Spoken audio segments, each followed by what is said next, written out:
কচুরমুখী তরকারি রান্না করলে নাকি ঘন হয়ে যায়। আজকে সেটাই শেয়ার করব। কচুরমুখী তরকারি কিভাবে রান্না করলে কচুরমুখী তরকারি কখনোই ঘন হবে না বা গলে যাবে না। কচুরমুখী খুবই শক্ত থাকবে আলুর মতো আর সুন্দর লাগবে, একেবারে মোমের মতো হয়ে যাবে, কিন্তু কোনো রকম ঝোল ঘন হবে না। তো অনেকেই বলে কচুরমুখী তরকারি রান্না করলে ঝোল আঠা আঠা হয়ে যায়, রান্না মানে গোলা গোলা হয়ে যায়, ভালো লাগে না। আসলে যেভাবে রান্না করলে এই কচুরমুখীর তরকারি ঝোল ঝোল আর কি গোলা গোলা হবে না, সেটাই আর কি আজকে শেয়ার করব কিভাবে রান্না করলে। দেখেন আমি মশলাপাতি সব দিয়ে দিলাম। আজকে আমি কচুরমুখী আর আমড়া দিয়ে রান্না করব। এটা হচ্ছে নলা মাছ নাকি যেন আমি জানি না, একটু বড় নলা মাছের থেকে, যাই হোক। তারপর চলেন মাছগুলো ভালোভাবে কষিয়ে নিই। কষানো হয়ে গেলে তারপর হচ্ছে পানি দিয়ে দিব। এখানে একটু পানিটা আমি বেশি করে দিয়েছি যেন মাছগুলো ভেঙে না যায় তাই। আর এই রান্না করার সময় আপনারা কিন্তু একটা জিনিস খেয়াল করবেন, রান্না করার সময় একটু কড়াইটা বড় নিতে হয়। যদি ছোটো কড়াই নেওয়া হয় তাহলে কিন্তু মাছ বলেন তরকারি বলেন সবই ভেঙে যায়, গোটা গোটা হয়ে যায়। আমি এখন একটু মরিচের গুঁড়ো দিয়ে দিলাম। মরিচের গুঁড়োটা আগে দিনই পুড়ে যাবে, এই জন্য এখন দিয়ে দিলাম। আর মরিচের গুঁড়োটা দিয়ে আমি আস্তে আস্তে মিশিয়ে নিচ্ছি। আর মাছ যখন আপনারা প্রথমে দেবেন তখন একটু ভালো করে নাড়াচাড়া করে নেবেন, পরে নাড়াচাড়া করলে কিন্তু একেবারে ভেঙে চুরে একাকার হয়ে যাবে।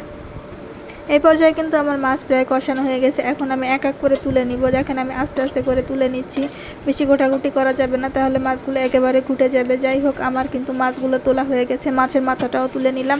এবার হচ্ছে মেইন সেই কাজটা, যে টিপসটা আপনাদের দিতে চাইছিলাম, যে কচুরমুখী কীভাবে রান্না করলে মানে আর কি ঘন ঘন হবে না বা গলে যাবে না, তরকারির ভিতরে একেবারে আঠা আঠা হয়ে যাবে না, সেটাই।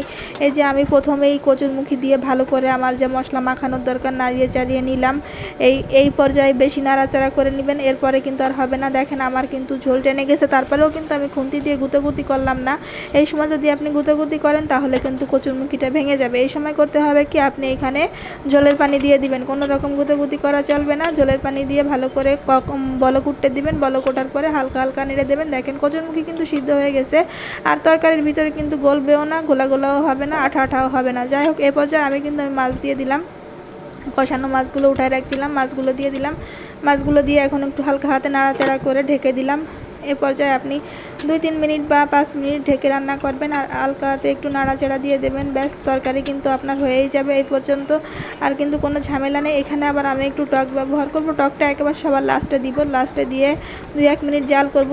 কিন্তু আমড়াটা কিন্তু একেবারে গলায় ফেলা যাবে না, গলায় ফেললে কিন্তু আমড়াটার টক বেশি হয়ে যাবে, ভালোও লাগবে না। এটা হালকা হালকা গলে যাবে, ভাতের ভিতর নেওয়ার সময় কামড় কামড় দিয়ে খাওয়া যাবে, বা চাপ দিলে ভেঙে যাবে, নরম হয়ে যাবে, কিন্তু তরকারির ভিতর গলে যাবে না। আমি লাস্ট পর্যায়ে একটু জিরে বাটা দিয়ে দিলাম। আমার তরকারিতে জিরে বাটার, কাঁচা জিরে বাটার ঘ্রাণটা ভালো লাগে। আমার কিন্তু রান্না প্রায় শেষ। আর শেষ পর্যায়ে, একেবারে শেষ পর্যায়ে কিছু কাঁচামরিচ হালকা একটু চাপ দিয়ে ভেঙে দিয়ে দিলাম। এখন আমার তরকারি রান্না শেষ, এবার নামিয়ে নিব। কাঁচামরিচ দেওয়ার সাথে সাথেই নামিয়ে নিব। এবার দেখেন আমি গামলায় ঢেলে নিচ্ছি।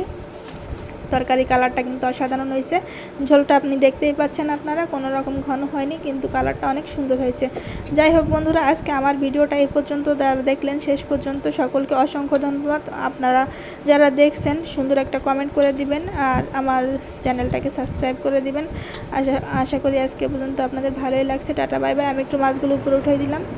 যাক, সকলে ভালো থাকবেন। আসসালামু আলাইকুম।